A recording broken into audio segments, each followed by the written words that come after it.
Pearson product movement correlation coefficient, या जिसे हम सिंपल कोरिलेशन कोफिशिएंट भी कहते हैं, जो कि यहाँ पर अगर मैं बात करूँ सबसे पहले कोरिलेशन की, तो ये basically interdependence between two variables है, यानी दो वेरिएबल्स एक दूसरे के ऊपर कितना डिपेंड करते हैं, ठीक है। या इसको मैं ये भी कह सकता हूँ कि जो description of the relation between variables है ये, ठीक है, ये है कोरिलेशन, ठीक है जी। जो कि बाज का सम वेरिएबल्स में मतलब ये आपस में रिलेट भी करते हैं और बाज नहीं भी करते हैं, ठीक है।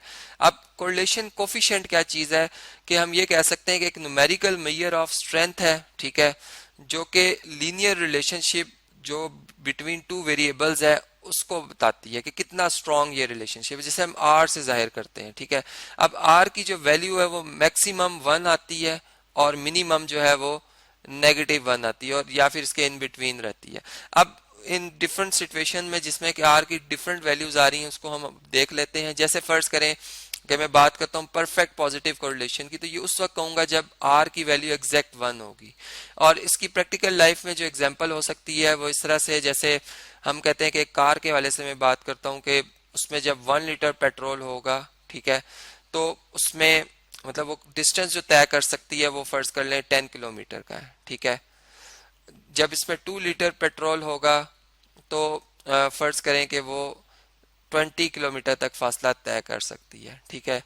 और इसी तरीके से 3 अगर लीटर होगा पेट्रोल तो वो 30 किलोमीटर। तो ये एक इसमें जो आर आप जब कैलकुलेट करेंगे, फर्ज करेंगे 1 आ जाता है, तो हम कहेंगे परफेक्ट पॉजिटिव कोरिलेशन। और अगर फर्ज करें आर की वैल्यू 1 तो नहीं आती लेकिन 1 के क्लोज आती है, 0.95 या 0.9, तो हम कहते हैं ये स्ट्रॉन्ग पॉजिटिव कोरिलेशन है। और इसमें हम लीनियर ही की बात करें, लीनियर रिलेशन की बात करें, ये याद रहे आपको, ठीक है। इसी तरीके से अगर और लेस आ जाती होती पॉजिटिव ही, लेकिन फर्ज करें 0.1015 या समथिंग, मतलब 0 के करीब है कुछ, तो हम कहते हैं वीक पॉजिटिव कोरिलेशन है। सेम इसी तरह अगर नेगेटिव साइड पे आ जाए हम, तो अगर आर की वैल्यू आ जाती है एग्जैक्ट -1, ठीक है, तो हम ये कहेंगे कि ये परफेक्ट नेगेटिव कोरिलेशन, यानी जो स्कैटर डायग्राम बनाई इसमें जो हमने क्वांटिटीज ली हैं उनमें ट्रेंड जो है एक इंक्रीज हो रहा है तो दूसरा डिक्रीज हो रहा है, यानी पर हम पॉजिटिव में तो ये कहते हैं कि सिमिलर ट्रेंड है, यानी अगर एक इंक्रीज हुआ तो दूसरा भी इंक्रीज हो रहा है, ठीक है, एक डिक्रीज हुआ तो दूसरा भी डिक्रीज हुआ है। तो अब इसमें मतलब हम इसका इसमें ऑपोजिट हो रहा है। तो अब इसमें इसकी जो प्रैक्टिकल लाइफ की एग्जांपल हो सकती है वो ये है, जैसे फर्ज कर लेते हैं हम कि हम स्लीपिंग आवर्स की बात कर लेते हैं, ठीक है, और हम स्टडी आवर्स की बात कर लेते हैं, ठीक है जी। अब एक पर्टिकुलर पर्सन की बात मैं कर लेता हूँ कि फर्ज करें कि वो पहले स्लीपिंग आवर्स पे 10 आवर्स जो है वो लगाता था, ठीक है, उसके 10 आवर्स जो है स्लीपिंग आवर्स थे। अब अ, इसने अपने आवर्स फर्ज करें कम किए हैं, ठीक है, 9 हो गए हैं, 8 हो गए हैं। अब इसका इफेक्ट क्या है कि स्टडी आवर्स जो है फर्ज करें कि पहले जब 10 आवर्स वो सोता था तो अब स्टडी आवर्स से उसके 6, अब हो गए 7, 8, मतलब वो उसी से आपसे इंक्रीज होते जा रहे हैं, ठीक है। तो फर्ज करें इसमें आप आर कैलकुलेट करते हो -1 आएगा तो हम कहेंगे कि ये परफेक्ट नेगेटिव कोरिलेशन। और अगर आर की वैल्यू नेगेटिव में और -1 के क्लोज है, जैसे -0.95 या माइनस पॉइंट नेगेटिव में -0.9, तो हम कहेंगे स्ट्रॉन्ग नेगेटिव कोरिलेशन। और अगर ये वैल्यू आ जाती है नेगेटिव में ही 0.15, ठीक है, तो हम कहेंगे वीक नेगेटिव कोरिलेशन है। और अगर ये 0 आ जाए तो इसका मतलब होता है कि नो कोरिलेशन। लेकिन इसका मतलब ये नहीं कि इसमें रिलेशन ही नहीं है, मतलब इसमें लीनियर रिलेशन नहीं है, कोई और टाइप का रिलेशन जो है वो होगा। तो ये इस तरीके से मतलब आप जो है इस बात को जो है समझ सकते हैं। अब एक प्रैक्टिकल लाइफ की, एक डेली लाइफ की एक सिचुएशन पिक करते हैं जी। मैंने फार्मूला यहाँ पर लिख रखा है कोरिलेशन कोएफिशिएंट का, ये आप देख सकते हैं, ठीक है। इसमें सिचुएशन कुछ इस तरह से है कि एक एन एग्रीकल्चर रिसर्च ऑर्गेनाइजेशन है जो कि टेस्ट करती है, tested a particular chemical fertiliser to try to find out whether an increase in the amount of fertilizer used would lead to a corresponding increase in the food supply, ठीक है।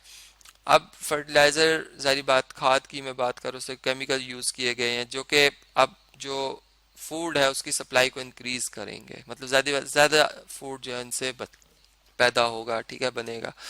उसकी जो information है उसने यहाँ पर लिखी, एक्स फर्टिलाइजर्स के लिए वेरिएबल यूज कर रहे हैं हम, बुशेस ऑफ बीन्स जो है वो वाई के लिए यूज कर रहे हैं, ठीक है। दोनों ही रैंडम वेरिएबल्स हैं यहाँ पर, ठीक है। और अब ज़रा देखते हैं कि इनकी जो हम इंटरडिपेंडेंस है, इसकी स्ट्रेंथ जो हम देखने चाह रहे हैं वो कितनी है। ठीक है जी। तो यहाँ पर इस फार्मूला के लिए जो हमारे पास अ, यहाँ पे आप देख सकते हैं कि जो वैल्यूज मुझे चाहिए थी मैंने टेबल में लिख रखी हैं। चूंकि फार्मूला जो कोफिशिएंट है, कोरिलेशन कोफिशिएंट, उसके लिए ये भी यूज कर सकते हैं। ठीक है, दोनों फार्मूला है जो येलो कलर में मैंने लिखा है, आप उस असाइनमेंट के लिए उसको रख लें, आप उस फार्मूला की वैल्यूज आप खुद निकालेंगे। ठीक है, आंसर सेम आएंगे। ठीक है, इससे आप देख सकते हैं कि ये वैल्यू जिस हमें एक्स वाई का सम की वैल्यू चाहिए थी, एक्स स्क्वायर के सम की वैल्यू या वाई स्क्वायर के सम की वैल्यू, वो मैंने कैलकुलेट कर रखी है। ठीक है, ये वैल्यूज जब मैं इस फार्मूला में दर्ज करता हूँ, ठीक है, जैसे यहाँ पर देख सकते हैं आप, दर्ज करके इनको सॉल्व करके मेरे पास जो आखिर में आंसर आ रहा है वो आ रहा है 0.811। इसका मतलब इससे पता चल रहा है कि ये स्ट्रॉन्ग पॉजिटिव जो है वो इसमें कोरिलेशन है। ठीक है, कोफिशिएंट की वैल्यू चूंकि हमारे पास पॉजिटिव आई है, तो इस लिहाज से हम जो स्ट्रेंथ है रिलेशनशिप की वो यहाँ से इस जो फार्मूला है इसकी मदद से फाइंड आउट कर सकते हैं। सर रियल लाइफ की सिचुएशन में और भी बहुत सी केसेस हो सकते हैं जो कि आप इसी कंसेप्ट को यूज करके, जहां पर आपने कोरिलेशन कोफिशिएंट की बात की है या उसकी मेजर की बात की है, तो आप इस फार्मूला को या गिवन जो फार्मूलाज मैंने बताया उनको आप यूज करके अपना प्रॉब्लम सॉल्व कर सकते हैं।